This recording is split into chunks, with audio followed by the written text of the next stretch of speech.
Hey, welcome to Bikes, Boats, and Bivouacs. Let's check out the new rig.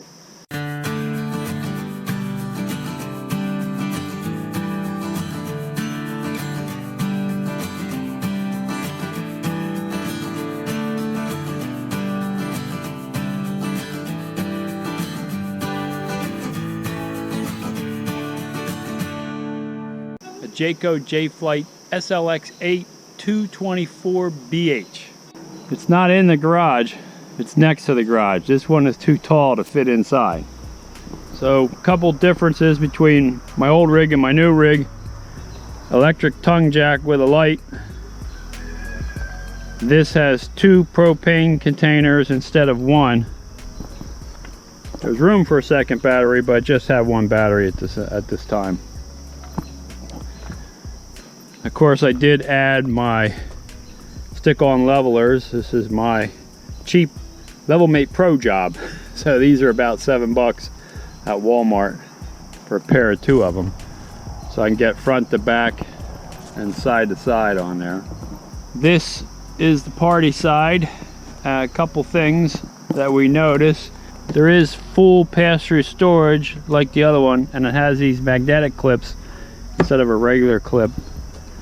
And I don't know if you can see in there, but all my bins from the previous rig fit right inside here. And of course we can access this from inside also, and that's pass-through storage all the way to the other side. So that's a really nice feature, those magnetic clips. We do have our camping map on here. Of course, Pennsylvania, New York, Connecticut, and New Hampshire we had done with the KZ. We're continuing with our theme that we have to camp in a state before we can mark it off there.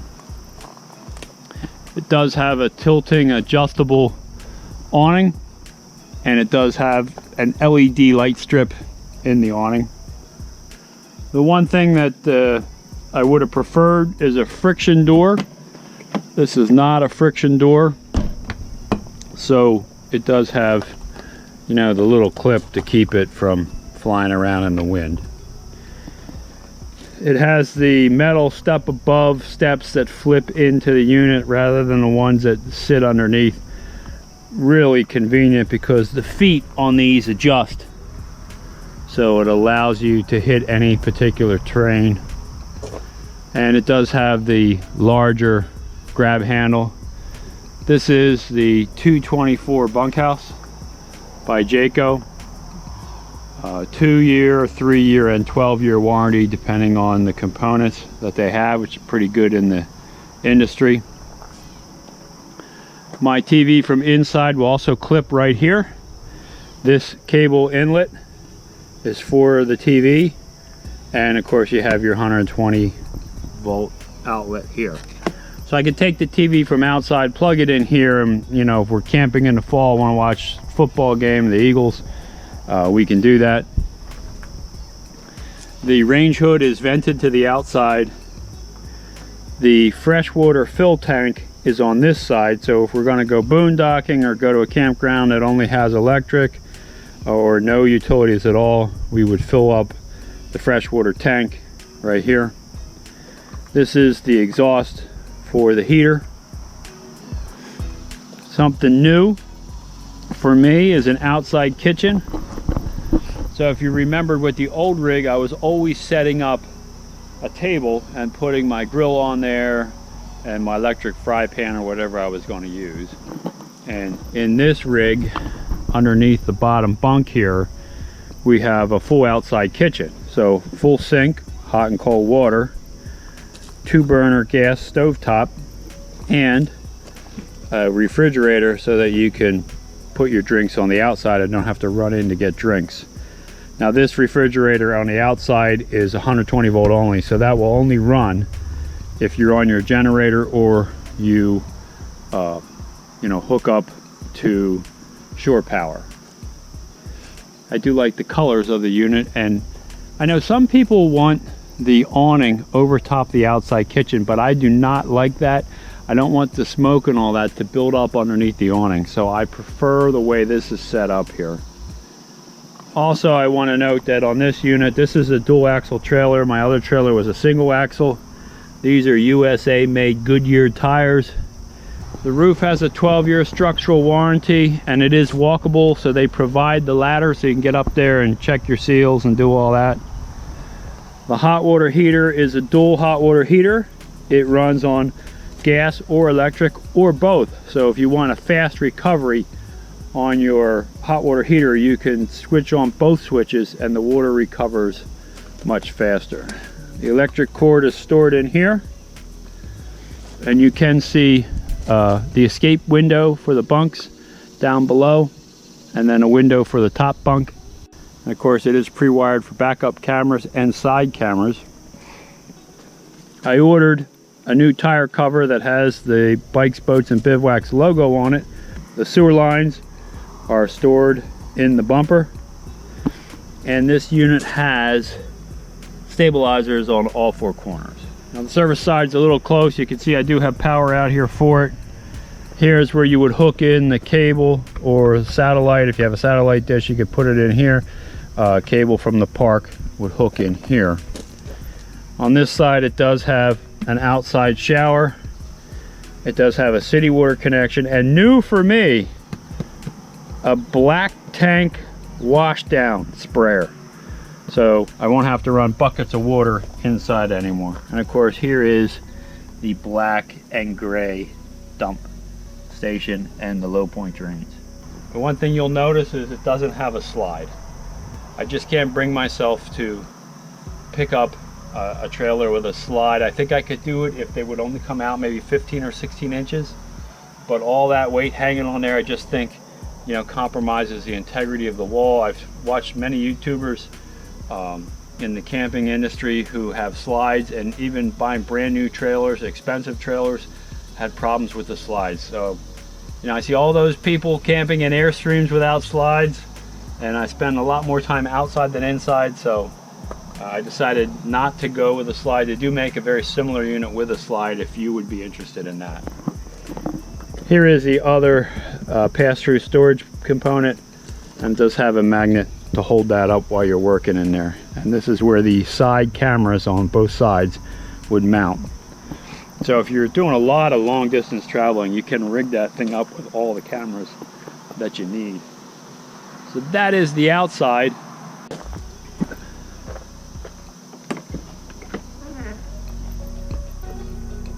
There's our mat. Okay, so a couple things. First of all, we have the queen bed in the front that is north-south. So notice that each one of us can get off and on the bed without climbing over the other person. If this bed was east-west, whoever's sleeping on the inside has to climb over the other one to get out. So we were really interested in a north-south bed as we get older. They do have some accent lighting up top. Switches over there to turn that on. If you don't like the blue light, you don't need it. And you do have reading lights and charging station and electric at each station.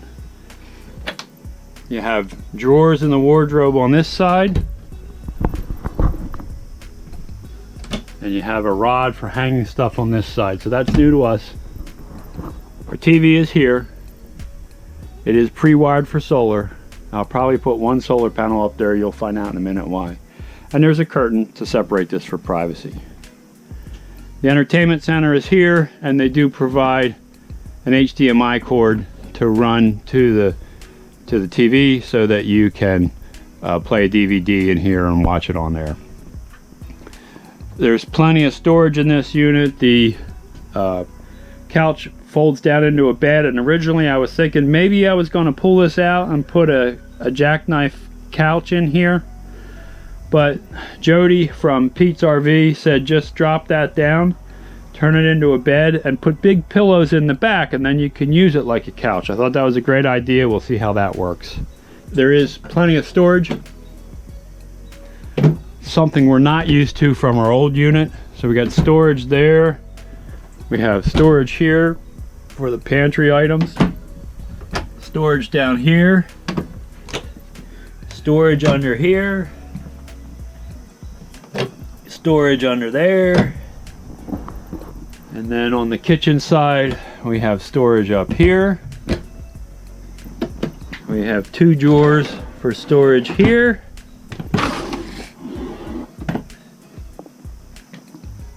And we have storage under here. Let's talk about the kitchen while we're here. We have a double sink. I'm gonna get a board to put in here to increase prep space when we're not cooking. Your station to turn everything on, lights, awning, check your tanks is all right here. The stove does have the purple lights for a night, or the blue lights for a night. By the way, when the stove is on, they turn red, so you'll know. They even turn red even if you don't have the lights on, so you know. 3-burner gas automatic starter, small oven that is also an auto light. So a lot of stoves in RVs you have to physically light yourself. This sparker also lights the oven in addition to the top. And then there is the glass top for when you're not using it. Range hood is vented outside, does have a light in it. And there is a regular microwave, not a convection microwave, because of the oven. And your electric panel is right there. The refrigerator is a new situation for me. The old refrigerator I had was gas or 120 volt. This is DC or AC. So this runs off the 12 volt system. So going down the road, no issue. And then automatically switches to 120 volt if you're plugged in. So if I put a 200 watt panel on the roof, that thing will run forever. You get 8 cubic feet instead of 6 because you don't have all the other stuff associated with the gas propane system. So you can see the freezer, very large, and of course the refrigerator, very large. So really excited, about this refrigerator, especially since we're starting to do longer trips, multi-day, more than just weekend trips. Okay, this was the main reason we bought this camper. It has full-size bunk beds, 300-pound limit on the top, and you can see what that looks like in here. And of course they do have electric in here. And then down below you see this is a 600-pound limit on the bottom, and you have your outlet there and your lighting. And then speaking of storage, under this bunk there's more storage. Now that wouldn't be as convenient to get to, so that would be things you don't use all the time. Spare parts, that kind of stuff you can store in there.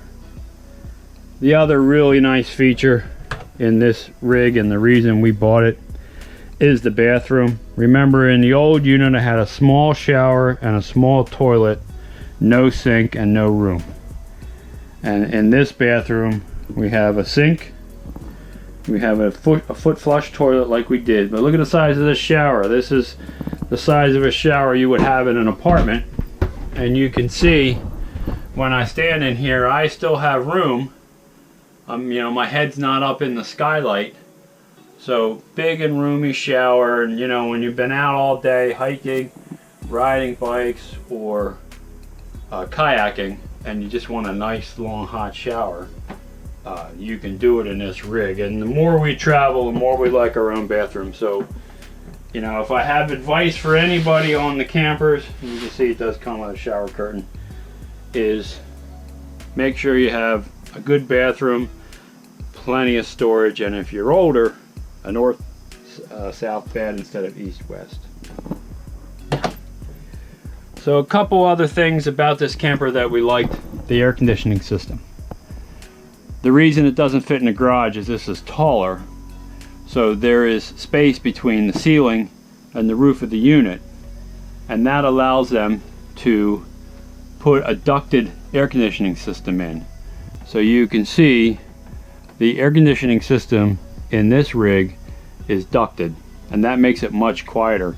In the old rig, all the controls and everything were right here, and at night when that thing would kick on, I would wake up every time because I'm a light sleeper. This is much quieter. The same is true with the furnace.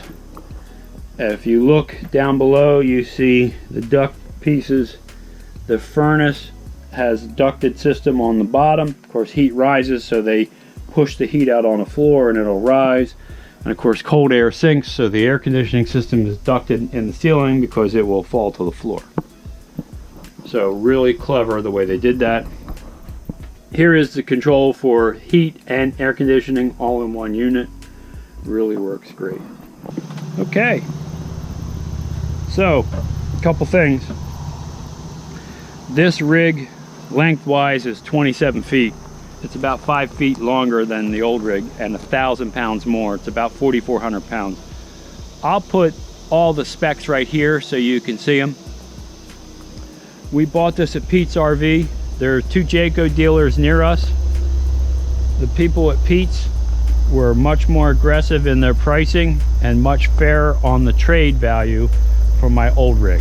So we went with Pete's down in Lancaster, and I'm really pleased with Jim, the salesperson, and also Jody, who shows you the rig and demonstrates how everything works. With the weight of this rig, I went to a weight distribution hitch. You can see the clips on the side, and Jody did a real good job at going over how to set that up, and just really pleased with the service that I got there. So we are ready to tackle the world. We are already booking our trips for next summer, and you'll see this rig rolling across the country in the good old USA. If this video helped you or you enjoyed it, consider subscribing to the channel. It's free. It helps me out a lot. Also, if you ring that bell, you'll be notified every time I put up a new video. And give the video a thumbs up. That helps other people see it and gets it to a much wider audience. But more important than all that, go have some fun out there. Thanks for watching.